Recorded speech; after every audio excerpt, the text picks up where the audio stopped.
is time for a new leader. It is time for a leader that can win. And most importantly, it's time for a leader that can serve 8 years, not just 4.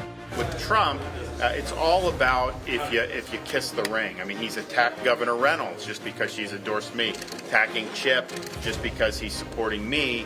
In nearly a quarter century on the court, she was a strong, influential, and iconic jurist. Her leadership shaped the legal profession. Hello, I'm Robert Costa in Washington. Welcome to America Decides. Former President Donald Trump is now on the campaign trail in Iowa tonight. And the Republican frontrunner is in the Hawkeye State days after making incendiary remarks on immigration. Trump said, quote, "Immigrants are poisoning the blood of our country." It was a remark that drew a rebuke, a sharp one, from the Biden campaign that said Trump was, quote, "parroting Adolf Hitler." Our CBS News poll finds the former president holds a commanding lead over his rivals in Iowa. Joining us tonight, Finn Gomez and Olivia Rinaldi. Finn is a CBS News great political mind and our political director. Olivia is a CBS News campaign reporter. Great to have you both. Olivia, you're on the trail with former President Trump in Iowa. What is the talk among his own supporters about how he's handling the issue of immigration and the broader Republican race? Yeah, Bob, as you mentioned, over the weekend he made those incendiary comments in New Hampshire saying that immigrants were, quote, poisoning the blood of the country. I spent some time here earlier today talking to voters in Iowa about how they felt about those comments. And I have to say, a lot of them were not very bothered by the rhetoric. They actually really enjoy Trump's policies on immigration. And it's one of the things that turns them out today. Take a listen here. That's a very good comment. I think he's probably the only one that can address that, exactly what he meant. I'm not going to speak for him or against him on that issue, but I do see that, not all of the people coming in that immigrants are children and women. There's a lot of men that are coming in. Having them flood in through the southern border, it's not good for America. We don't know who these people are. We don't know their backgrounds because we don't have the manpower down there to do background checks on all of them. And if we have terrorists or the drug cartels coming in, that's just going to corrupt America. As you heard, some of those people said that they weren't exactly bothered by what they heard from the president over the weekend. They're not going to speak for him, but immigration is a huge issue here in Iowa. Over the last several months that I've been here, I talked to voters and I asked them, what is your biggest issue that you're going to turn out for on caucus day? And by and large, Bob, it's immigration. Olivia, thank you. Stay with us. Some Republicans on Capitol Hill have been asked about former President Trump's comments, including the Senate Republican leader, Mitch McConnell of Kentucky. Let's listen. Are you comfortable with your party's leading presidential candidate referring to illegal immigrants as people who are poisoning the blood of our country? Well, it strikes me that didn't bother him when he appointed Elaine Chao Secretary of Transportation. Finn, as our political director, you've covered a lot of politics over the years. We saw Senator McConnell react to these latest comments. Are we going to see just a replay of what we saw in 2015, 2016, and every year since in terms of the Republican response? Some shrugging of the shoulders, but ultimately Trump remains the front runner. Trump doesn't get ruptured by making these kind of statements. How is this going to play out based on your latest conversations with party leaders? No, I spoke to a top Trump advisor just a little while ago, Bob, who says that this was a playbook, straight out of the playbook of 2016, right? They know what they're doing. They realize how this immigration issue is rating, frankly, in Iowa and New Hampshire. They see the popularity of it. If you look at Anthony Savanto's polling from earlier this week, it does show that the majority of Republican, or almost about half of likely Republican caucus goers believe themselves and call themselves as MAGA Republicans. So this aligns with how they're feeling. If you look at that same poll, it shows the significance of immigration. So talking to this advisor, they say they know what they're doing, and also they think it's a huge political vulnerability for President Biden. They're looking directly at the general election, according to these advisors that I speak to, even looking past the big contest that's coming up in 27 days, Bob, as you know, Iowa caucuses. But this is something that is a tactic. It's a move. Even though it's being called, frankly, racist, it's being called nativistic from his critics and from the Biden campaign's comparing it to Nazi Germany. Nazi Germany. This advisor said he's never written Mein Kampf. He's never read Mein Kampf, is what I've been told. But according to his advisor, but like they see this, they also, the Democrats and the Biden camp also see this as a gift, frankly, because they can go off and say those things about the president, the former president, who's like currently leading some of these hypothetical matchups right now between him and Biden. So I mean, for both sides, they think they see it as a political vulnerability for the others and a top issue for the cycle. Olivia, what are voters saying about all of this? Okay, based on Finn's reporting, the Trump campaign's projecting confidence based on these latest comments. They think it's going to consolidate his own support. But they see the CBS News poll as much as anyone. Do they start to feel the heat from former Ambassador Nikki Haley? And are they worried that the former president's distracted as this closing lap begins? You know, of the voters I've spoken to here, I don't think any of them feel that way. They have felt invigorated from the start and here to fight for former President Donald Trump. I do want to bring up something notable when you talk about turning up the heat in Iowa here, though. Yesterday, Iowa Governor Kim Reynolds had some choice words for former President Donald Trump. He's been having these advertisements that have been playing here in Iowa, using her comments against her. Her comments that she made in 2016 and 2020 when she supported former President Donald Trump in some advertisements that he's been using. Take a listen here. Now he's using me to mislead Iowans as if I'm endorsing him. And I want to be clear. I supported President Trump in 2016. I voted for him. I supported him in 2020. I agreed with his policies. But it's a different day. It's a different time. And we need a leader that's not distracted. As you can hear her there, she says that Trump is misleading voters here in Iowa. And we're just 27 days until the caucus here, and no one is pulling punches anymore. Everyone is going after each other. Even in New Hampshire, the MAGA PAC today out with a new ad attacking Nikki Haley, saying that she's for a higher gas tax and going back on her word there. So we're just, in full sprint here until January 15th and then January 23rd for the New Hampshire primary, and everyone is in the ring. Finn? Yeah, I mean, Olivia's absolutely right. And as you and I both discussed, Bob, right now it's crunch time for all these campaigns, right? I mean, but can they make up? Can they, like those who are rivaling Donald Trump? There's a 36-point difference in Iowa in our polling that came out earlier this week. Like, what can they do to dramatically change what looks to be the outcome in 27 days? Look, a lot can happen in Iowa. Iowa's known for its upsets. Santorum. We know Cruz. We know the Huckabee stories. But not right? one of those people, Santorum, Huckabee, or Cruz, ended up winning the nomination. Exactly. And so, what does a Iowa win really guarantee Trump, if anything?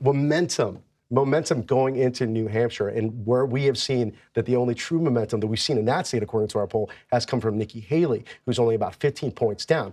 Who has 10 points in that same poll? Chris Christie. So I think some people close to Haley were even surmising what happens if Christie drops out. Christie has shown no sign of dropping out. Exactly. So what's the Haley campaign trying to do on that front? But look, I mean, that's the thing. They have to go around that. But their thinking is those are 10 points that could go to Haley. If there were 10 points, we're talking hypothetical right now, Bob. But if there were 10 points to go to Haley, it makes it a ball game, right? You're within 5 to 6 points of Trump in that poll, right? Because who else did this Christie supporter go to? Right? I just wonder.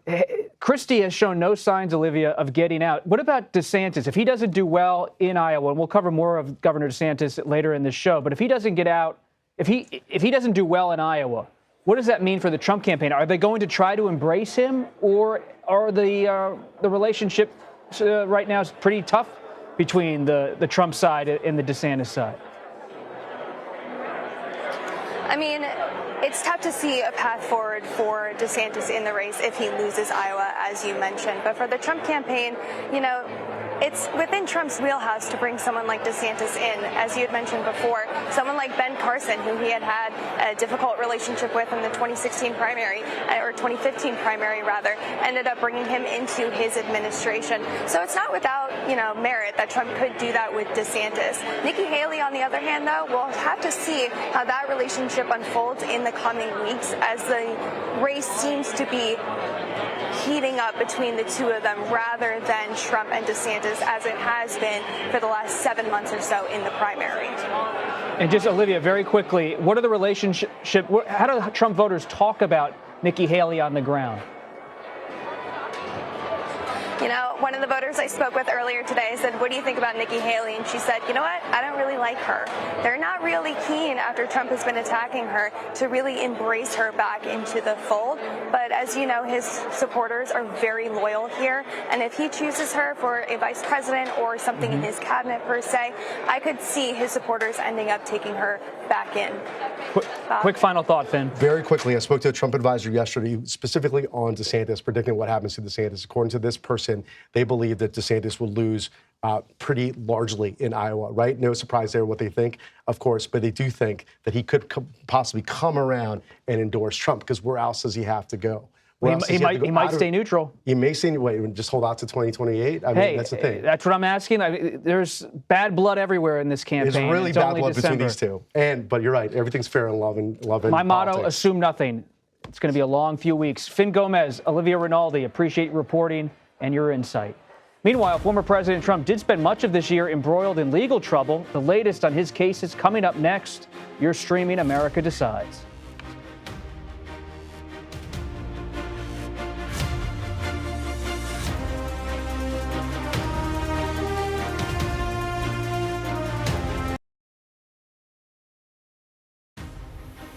Welcome back to America Decides. This year, former President Donald Trump did spend a lot of time dealing with legal challenges. That will not change in the coming year. Already, trial dates being set in Washington, New York City, Florida, and Atlanta. We should note some of these dates are, of course, subject to change. James Ramoser joins us now. He is the legal editor for Politico. We've been tracking all of this, Jim, and when you track it, what are you paying attention to the most? To me, the biggest trial, based on my reporting, is January 6th, the special counsel. It's a big deal when the special counsel from the Justice Department is coming after you with conspiracy prosecution. But how do you see the whole sprawling scene? Yeah, that's right. I think Trump's legal troubles are only going to escalate in 2024 as the campaign heats up. I think you're right that the federal prosecution over his efforts to subvert the 2020 election and derail the transfer of power on January 6th pose certainly the most urgent legal risks for Trump. Of his 4 cases, that trial is currently scheduled to go first. Starts in March. Yes, that's right. March 4th, I believe. And based on your read of the filings and Judge Chutkan's statements, how long do you expect that trial could last? I mean, the prosecution has said that it would take 1 or 2 months just to put on their own case, and then Trump would have time to put on his defense. So this could last several months at a minimum. That's if the trial happens, though, and I think that's quite unclear at this point. And the schedule remains very much in flux. Although the judge in the case, Judge Chutkan, has shown a lot of determination to keep everything on track and really get that trial moving by that March 4th trial date, I think there's a lot of uncertainty about whether that will Let's dig into that uncertainty, Jim, because the Supreme Court is now going to hear January 6 defendants, a couple cases. How could that complicate, regardless of how they play out, how could it complicate Trump's own case? That's right. So in that federal election interference case, Trump is charged with 4 charges. 2 of those involve an obstruction statute, a federal obstruction statute. He's accused of obstructing an official proceeding, essentially Congress's certification of the Electoral College on January 6, 2021. Now, just recently, the Supreme Court decided to hear a case about the scope of that obstruction statute. Now, it's not Trump's case personally. It's a case brought by one of the January 6 rioters who's also been charged under that statute. But as the Supreme Court weighs the scope of that law, it will provide fodder for Trump to seek a delay in his trial. It doesn't automatically mean the trial will get delayed, but certainly he's going to use that to say we should wait before the Supreme Court resolves the scope of that statute before I have to go to trial on that exact charge. Do you expect a delay based on how this all plays out as a legal editor for Politico? Do you expect, in most cases, when the Supreme Court takes up something that you're being charged with, does that cause a delay? So I think it will depend on what the trial judge does. And I think, as I said, she has shown a determination to get this trial moving. I think there's a separate issue up at the Supreme Court that is more likely to cause a delay. And that's the direct issue of whether Trump is even immune altogether from these charges. And Trump has repeatedly claimed that he has what's called presidential immunity, that anything, or virtually anything he did while president, he can't later be criminally charged for that. Now, judges have pretty routinely rejected those sorts of arguments when Trump has made them. However, Trump is continuing to appeal them. And recently, the special counsel Jack Smith has asked the Supreme Court to intervene basically on an emergency basis and resolve that issue definitively and very swiftly once and for all. Well, what needs to be resolved, Jim? Because we all know in Watergate, you had the U.S. versus Nixon, and that dealt with presidential tapes and whether presidents could protect some of the evidence. What wasn't decided with the Nixon case that still could be decided by the court on this front? There's one clear issue. Nixon wasn't charged with a federal crime. Nixon was not prosecuted personally. No president or former president until Donald Trump has ever been prosecuted for criminal acts that he committed while in office. Trump is now facing 4 different indictments for all sorts of alleged malfeasance. And because this is so unprecedented in American history, the Supreme Court has never resolved the extent of presidential immunity in a context like this. And so the Supreme Court almost certainly will have to resolve this in the first few months of 2024. And depending on how quickly SCOTUS wants to act, will depend on whether, or will determine whether Trump can go to trial by that March 4th trial date that we talked about. In terms of presidential immunity, he's going to make his case that it hasn't been settled by the court. But what about Trump's defense inside the trial? Should it begin in March or whenever it begins? What about this idea that he was just engaging in speech by raising questions about the election? We've all read the prosecutor's case against Trump, that he had criminal intent, they believe, to conspire against the United States, to use false claims of election fraud as a cover for some kind of Rube Goldberg project of staying in power. But have we ever seen a case where someone's argued, I'm just engaging in free speech, and escaped a conviction? I mean, because this context is, like I said, so unprecedented, we've never seen, a former president who tried to subvert election results while in office and then was criminally charged for that conduct. It's very difficult to tell. You can't point to prior cases where this has ever come up. I mean, certainly Trump was going to lodge First Amendment defenses. Those types of defenses have been generally rejected because you have robust free speech rights in America, of course, but you can't go as far as inciting an insurrection, inciting violence at a Capitol, and you can't go as far as trying to disenfranchise votes. And what Trump did, according to the special counsel, and there's a lot of evidence that he did, went beyond just simply making general statements about, his beliefs about election fraud, but they crossed a line into direct conduct. Out of all the other cases, what are you watching the most? Yeah, so there are 3 other cases. I think a sleeper case to watch is the Georgia State case, and this also stems from Trump's efforts to derail the transfer of power, specifically to overturn the election results in Georgia. And that case has not been set for trial yet. But because it's in state court, there are a lot of different, procedural differences from the federal cases. And in theory, if there were time on the calendar, that case could begin to move somewhat quickly. And, the judge in that case has shown a willingness to try to get things moving too. He also will have different types of immunity arguments potentially, in the state versus the federal case. But I would watch that Georgia case for potential movement in 2024. Of course, there's also the classified documents case, which is a very serious case as well. But the list goes on and on, Jim. Yeah. We could spend all night here going through the list, and we'll have to have you back to do just that. James Ramoser, thank you. Meanwhile, Florida Governor Ron DeSantis betting big on Iowa, as we discussed early on, for his path to the White House. We take you back to the Hawkeye State for more on his campaign. You're streaming America Decides.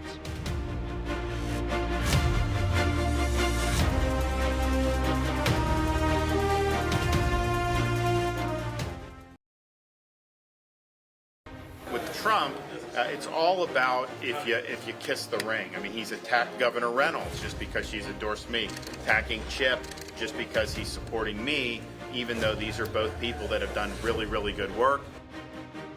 Florida Governor Ron DeSantis there on the trail. Welcome back to America Decides. That was the Florida governor reacting to the former president, calling for a primary challenge now to the Texas congressman who's supporting DeSantis, Chip Roy.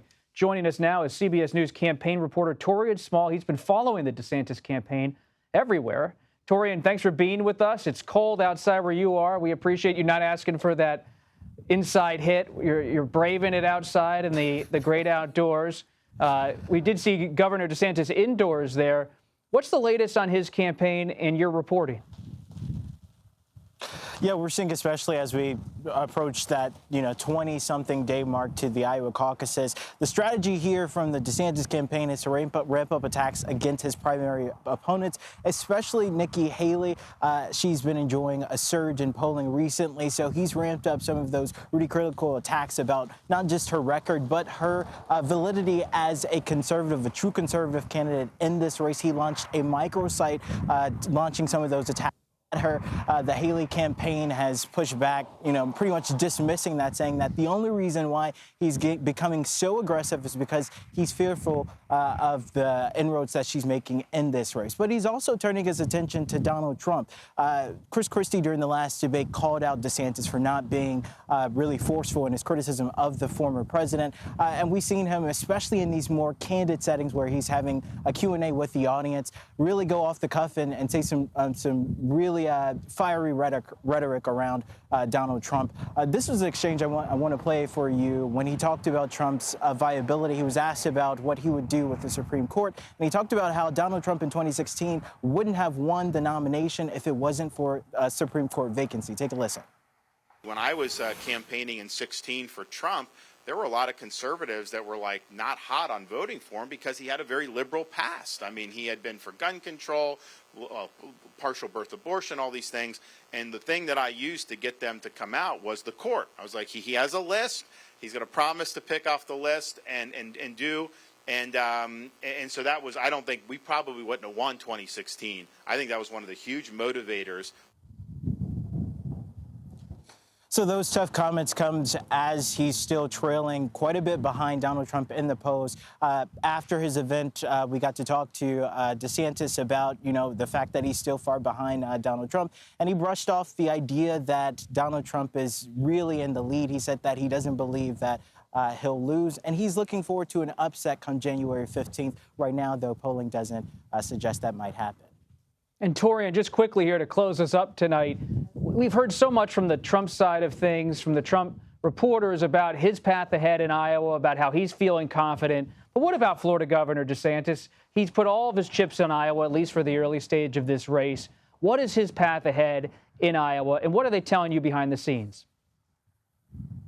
Yeah, well, a few times I tried to ask DeSantis directly about what his pathway forward is if he doesn't finish first in Iowa. I also asked him what metrics of success would that look like in Iowa if he finishes in second. How many votes between Donald Trump would it be to him to be a successful bid in Iowa if he doesn't finish first? And he just said, look, he's looking forward to finishing first regardless, despite the fact that, again, polling doesn't suggest that that might happen. His team is saying that they're still looking forward to a strong performance, and they're putting all their chips behind that.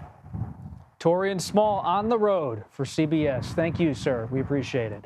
Late Supreme Court Justice Sandra Day O'Connor was remembered at her funeral today in Washington. She made history as the first woman to sit on the high court. O'Connor was eulogized by President Biden and by Chief Justice John Roberts. They were two of the men who were there in different roles, one a senator, one an aide, for her historic confirmation in 1981.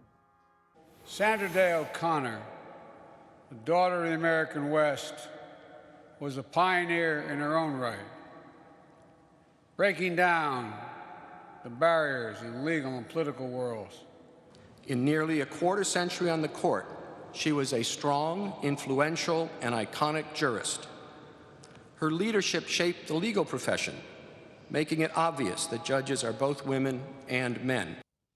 Sandra Day O'Connor spent 24 years, nearly a quarter century, on the Supreme Court. She died at the age of 93. That does it for today.